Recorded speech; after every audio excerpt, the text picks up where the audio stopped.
भगवान श्री राम जब रावण को सेना सहित पराजित करके सीता जी को लेकर वापस अयोध्या पहुंचे, जहां उनकी लौटने की खुशी में एक बड़े भोज का आयोजन हुआ। वानर सेना के सभी लोगों को आमंत्रित किया गया, लेकिन वे सभी आखिर थे तो जंगल में रहने वाले वानर ही ना। उन्हें सामान्य सामाजिक नियमों की पहचान नहीं थी। इसलिए वानरराज सुग्रीव जी ने उन सबको खूब समझाया। उन्होंने कहा, देखो यहाँ हम मेहमान हैं और अयोध्या के लोग हमारे मेजबान हैं। तुम सब यहाँ खूब अच्छी तरह शिष्टाचार के साथ पेश आना, जिससे कि हम वानर जाति वालों को लोग शिष्टाचार विहीन न समझें। इस बात का विशेष ध्यान रखना। सभी वानरों ने अपने राजा की बात मानी और अपने समाज का मान रखने के लिए तत्पर हुए।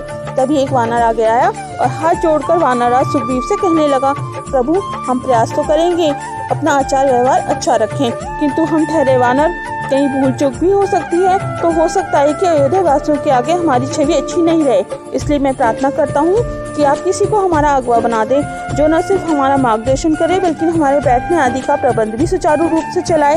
कहीं किसी वस्तु के लिए वानर आपस में लड़ने भिड़ने लगे तो हमारी छवि धूमिल हो सकती है। उस बुद्धिमान वानर की बात सुनकर वानरों में सबसे ज्ञानी श्री राम के सर्वप्रिय हनुमान को सभी का अगवा बना दिया गया। भोज के दिन श्री हनुमान सबके बैठने वगैरह का इंतजाम करते रहे। पूरी वानर सेना को ठीक से बैठाने के बाद हनुमान जी जब श्री राम के समीप पहुँचे तो श्री राम ने उन्हें बड़े प्रेम से कहा कि तुम भी मेरे साथ बैठकर भोजन करो।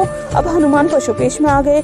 उनकी योजना में प्रभु के बराबर बैठना तो था ही नहीं, वे तो प्रभु के भोजन ग्रहण करने के बाद ही प्रसाद के रूप में भोजन ग्रहण करने वाले थे। उनके लिए ना तो बैठने की जगह थी और ना ही भोजन परोसने के लिए केले का पत्ता था। इसलिए हनुमान पशुपेश में थे। न तो वो प्रभु की आज्ञा टालने का साहस कर सकते थे और न उनके साथ खाने बैठ सकते थे। लेकिन प्रभु तो भक्त के मन की बात जानते हैं ना, तो वे जान गए कि मेरे हनुमान के लिए केले का पत्ता नहीं है और ना ही स्थान है। तब उन्होंने अलौकिक कृपा से अपने साथ हनुमान के बैठने के लिए स्थान बढ़ा दिया। जिन्होंने इतने बड़े संसार की रचना की थी, उन्होंने जरा से और स्थान की रचना कर दी, लेकिन प्रभु ने केले का एक अतिरिक्त पत्ता नहीं बनाया। इसकी बजाय भगवान ने कहा कि मेरे प्रिय अति प्रिय छोटे भाई और पुत्र की तरह दुलारे हनुमान, तुम मेरे साथ ही मेरे केले के पत्ते में भोजन करो, क्योंकि भक्त और भगवान एक ही है। कोई हनुमान को पूजे तो मुझे ही प्राप्त करेगा। इस पर श्री हनुमान जी बोले कि हे प्रभु, आप मुझे कितना ही अपने बराबर बताएं, मैं कभी आप नहीं होऊंगा, ना तो कभी हो सकता हूँ और ना होने की अभिलाषा है। मैं सदा सर्वदा से ही आपका सेवक हूँ और रहूंगा। आपके चरणों में ही मेरा स्थान था और रहेगा।